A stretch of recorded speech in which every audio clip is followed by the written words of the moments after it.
Bismillahirrahmanirrahim. Assalamualaikum warahmatullahi wabarakatuh.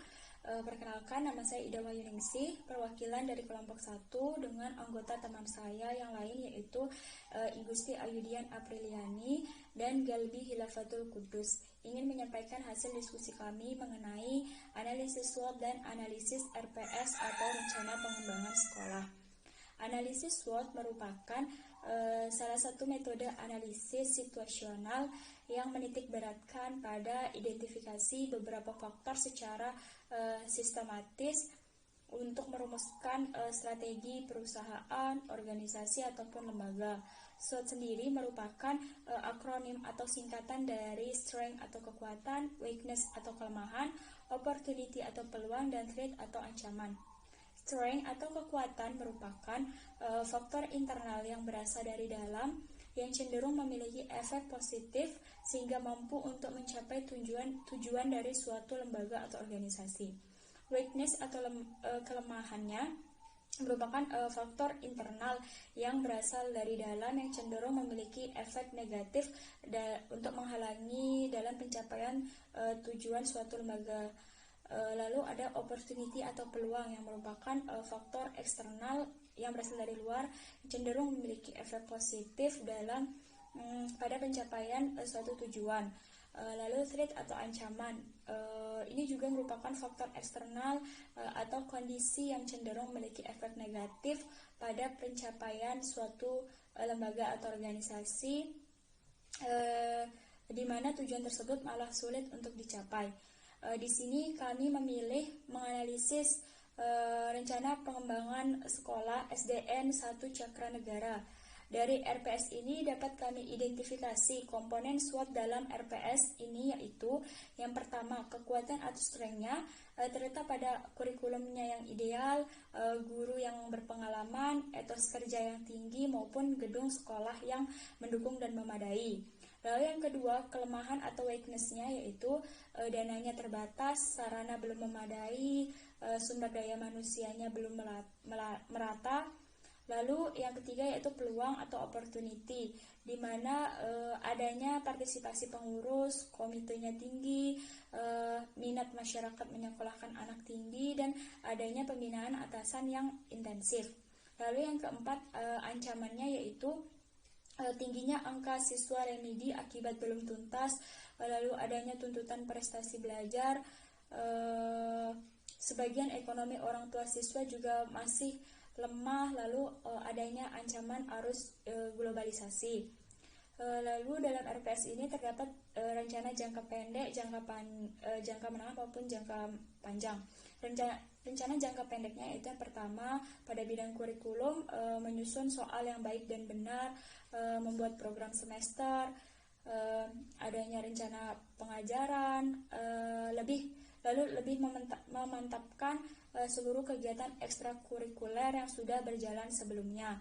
Yang kedua yaitu pada bidang kesiswaan, di mana adanya persiapan untuk buku hadir, buku nilai, lalu ada pengisian buku induk siswa dan pendataan siswa baru. Yang ketiga yaitu hubungan dengan masyarakat, di mana SDN ini telah rencananya melaksanakan musyawarah sekolah dan mengadakan rapat-rapat komite. Lalu di dalam bidang ketata laksanaan, rencananya untuk mengatur jadwal piket seluruh siswa, lalu adanya pelaksanaan kebersihan. Lalu program manajemen sendiri yaitu adanya mengadakan supervisi kelas, mempelajari dan mengevaluasi laporan pelaksanaan tugas guru dalam bentuk nilai dan sebagainya. Lalu rencana jangka menengah sendiri pertama di bidang kesiswaan, di mana semua peserta didik atau siswa yang berumur 7-15 tahun yang berada di daerah dekat SD ini akan mampu tertampung di SD tersebut, dan terbantunya sebanyak 37 orang yang tidak mampu melalui program beasiswa yang diambil dari dana APBN, APBD 1 dan APBD 2. Lalu di bidang kurikulum, di mana semua guru harus mengikuti pelatihan, pembuatan silabus, dan rencana pelaksanaan pembelajaran. Selain itu, diharapkan adanya siswa yang masuk ke dalam Olimpiade MIPA tingkat Kota Mataram. Selain itu juga mempertahankan nilai rata-rata UAS-BN minimal 80. Lalu pada bidang yang ketiga, pada bidang pendidik dan tenaga kependidikan, di mana semua guru di SDN 1 Cakranegara ini berijazah minimal D2 dan memiliki ijazah S1 serta lulus sertifikasi guru. Lalu yang keempat, dalam standar pengelolaan, rencananya bahwa sekolah ini akan meningkatkan sistem pengelolaan manajemen sarana dan prasarana dengan keterlibatan komite sekolah. Lalu yang kelima, ada standar sarana dan prasarana, di mana pada bidang ini rencananya setiap kelas itu atau setiap kelas itu memiliki bangku maupun meja yang mencukupi jumlah siswa dalam keadaan baik dan memiliki peralatan pembelajaran yang mendukung kegiatan pembelajaran itu sendiri. Lalu dalam bidang keuangan dan pembiayaan, di mana sekolah ini merencanakan bahwa adanya dana-dana yang masuk melebihi dana sebelumnya. Yang ketujuh yaitu ada budaya dan lingkungan sekolah, di mana merencanakan adanya peningkatan kebersihan dan keamanan di lingkungan sekolah. Lalu yang terakhir, peran serta masyarakat dan kemitraan, di mana direncanakannya adanya program-program kerja dan laporan pertanggungjawaban. Lalu meningkatnya kerjasama antar sekolah dan dengan masyarakat. Lalu rencana jangka panjangnya yaitu SDN 1 Cakranegara ini melanjutkan rencana-rencana jangka pendek dan jangka menengah.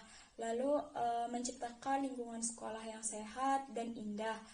Setelah itu ada menciptakan pembelajaran yang kondusif melalui pendekatan yang aktif, inovatif, kreatif, dan menyenangkan. Mewujudkan peserta didik yang berbudi pekerti yang baik, tanggap dan kritis terhadap perkembangan iptek.